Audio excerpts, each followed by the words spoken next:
Hello, everyone, and welcome back to Everyday English with Johnny, your go-to podcast for mastering English with fun, practical tips.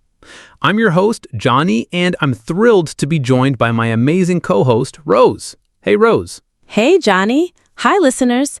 I'm super excited for today's episode because we're tackling a topic that trips up so many English learners. Talk English without thinking.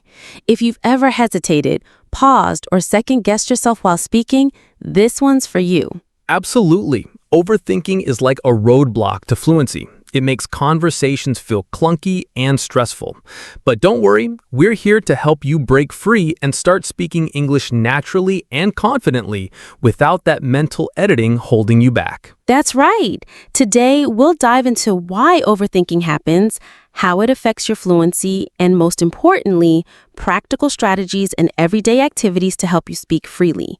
Whether you're a beginner or intermediate learner, you'll find tips to get you closer to fluency. So, grab a coffee, get comfy, and let's jump in. All right, Rose, let's start by defining overthinking. What does it mean when we say learners overthink while speaking English? Overthinking is that moment when you're about to speak, but your brain starts racing. You worry, is my grammar correct? Am I pronouncing this right? Is this the perfect word? Suddenly, a simple sentence feels like a mental obstacle course, and you freeze or stumble. So true.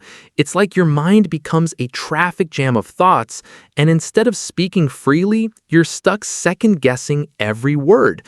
That hesitation kills the flow and makes conversations feel awkward. Exactly. Overthinking is a huge barrier to fluency. So why does it happen? One big reason is fear of making mistakes. Learners worry, what if I say something wrong? Or what if I get laughed at? This fear freezes them up, stopping them from speaking at all. So true. But mistakes are how we learn. Even native speakers slip up, yet they keep going.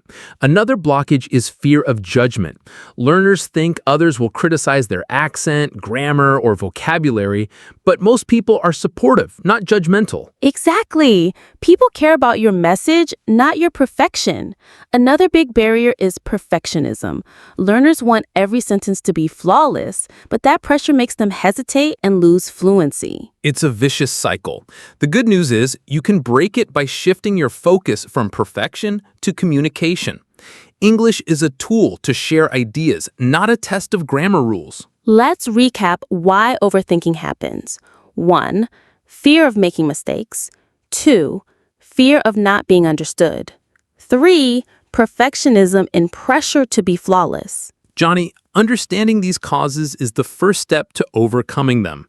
Now, let's explore why speaking without overthinking is so important for fluency. Now that we know why overthinking happens, let's talk about why speaking naturally, without all that mental editing, is so crucial. Johnny, why does it matter? Speaking without overthinking boosts your fluency big time. When you stop pausing to analyze every word, your speech flows smoothly and conversations feel natural and engaging for both you and the listener. Absolutely. It's not just about sounding good, it's about connecting.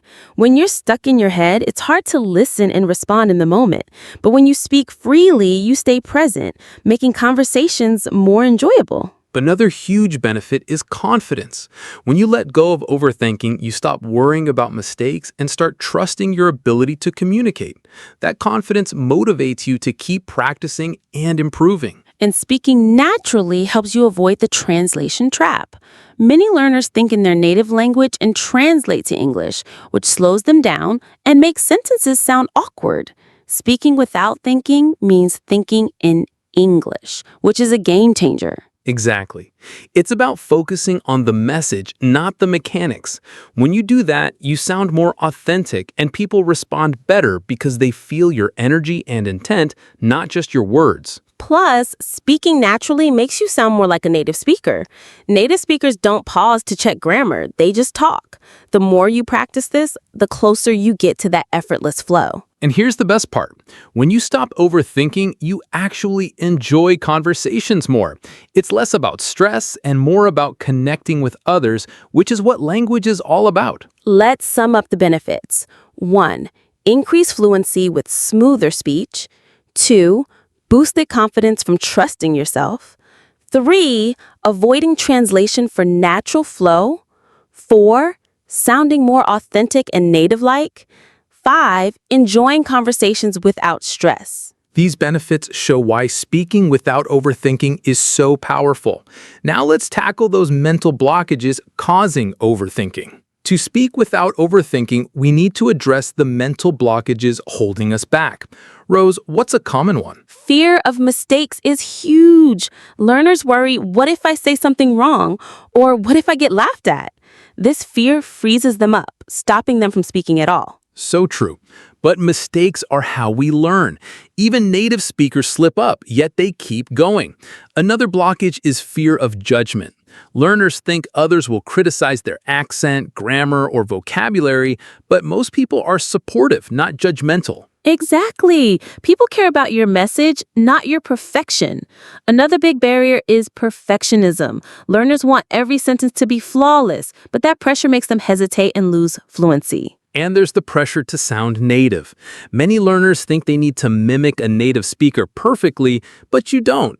Your unique voice is enough as long as you're clear and confident. Let's recap these mental blockages. 1, fear of making mistakes. 2, fear of judgment from others. 3, perfectionism and aiming for flawless speech. 4, pressure to sound like a native speaker. Johnny, recognizing these barriers is the first step to breaking them down. Next, let's share strategies to overcome them and speak spontaneously. All right, Johnny, let's get to the good stuff. How can learners train their brains to speak English spontaneously without overthinking? First, let go of perfection. Stop trying to craft perfect sentences before speaking. Instead, focus on getting your ideas out even if they're not polished. Free talking exercises are great for this.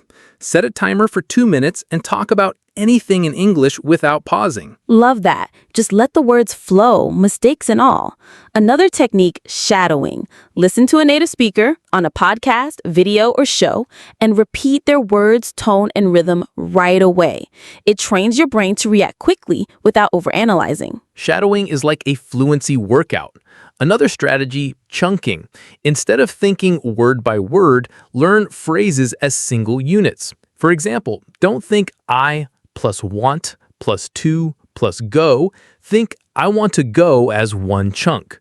This speeds up your speech and makes it sound natural. Great tip. Practice chunking by repeating phrases from conversations or shows. Another strategy, mental rehearsal. Before a real conversation, imagine it in your head. Run through key phrases or topics like ordering food or greeting a friend to feel prepared. Mental rehearsal reduces anxiety and boosts confidence. And don't forget real-time conversations. Practice small talk with friends, colleagues, or language partners. Even simple exchanges like, "How's your day?" build your ability to respond quickly. Let's recap these strategies. 1, let go of perfection with free talking exercises. 2, practice shadowing to mimic native speakers. 3, use chunking for natural phrases. 4, mentally rehearse conversations. 5, engage in real-time conversations for practice. These techniques will help you speak spontaneously. Now, let's explore everyday activities to make this a habit. You don't need formal lessons to improve your speaking. Rose, what's an everyday activity that helps you talk without thinking? Narrate your actions. As you go through your day, describe what you're doing in English. For example, while cooking, say, "I'm chopping onions, I'm heating the pan." It's a natural way to practice without pressure. That's so easy to fit into any routine. Another activity. Describe your surroundings. Whether you're in a park or on a bus, think in English. The trees are tall, the sky is clear, a dog is running. It boosts vocabulary and confidence. Love that. Another great one? Listen and repeat during chores. Play an English podcast or video while cleaning or folding laundry and repeat sentences you hear. It's multitasking that improves listening and speaking. Multitasking for the win. Next, engage in small talk. Start simple conversations in English with friends, coworkers, or even strangers, like saying, "Nice weather today."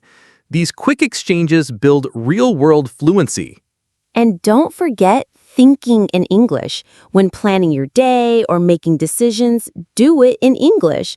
What should I eat? I'll make a salad. It breaks the translation habit and makes speaking easier. One more fun activity. Watch English movies or shows with a twist. Pause after a line of dialogue and repeat it, mimicking the actor's tone and expressions. It's a great way to learn natural phrases and add personality to your speech. Let's recap these activities. 1. Narrate your actions in English. 2. Describe your surroundings. 3. Listen and repeat during chores. 4. Engage in small talk. 5. Think in English for daily tasks. 6. Repeat dialogue from movies or shows. These activities turn everyday moments into fluency practice. Keep doing them, and speaking without thinking will become second nature. Wow, Johnny, we've covered so much today. Let's recap. Talk English without thinking. We started by defining overthinking and why it happens, fear of mistakes, fear of being misunderstood, and perfectionism. Then we explored why speaking naturally is key. It boosts fluency, confidence, authenticity, and enjoyment in conversations. We tackled mental blockages like fear of judgment and the pressure to sound native, and shared strategies like free talking, shadowing, chunking, mental rehearsal, and real-time conversations. Plus, we gave 6 everyday activities to practice speaking naturally. Here's your challenge, listeners. Pick one activity or strategy from today and try it this week. Maybe narrate your morning routine in English or shadow a podcast for 5 minutes. Share your experience in the comments. We're excited to hear how it goes. And a final message. Speaking without overthinking takes practice, but every word you say brings you closer to fluency. Don't aim for perfection. Aim for progress. Make mistakes, have fun, and keep talking. Thanks for tuning in to Everyday English with Johnny. If you loved this episode, please like, share, and subscribe for more tips to master English. Drop a comment with your biggest speaking challenge or success, and check our social media for extra resources. Links are in the show notes. Until next time, keep speaking, keep learning, and talk English without thinking. See you in the next episode. Bye, everyone. Stay confident and keep the words flowing. Bye for now.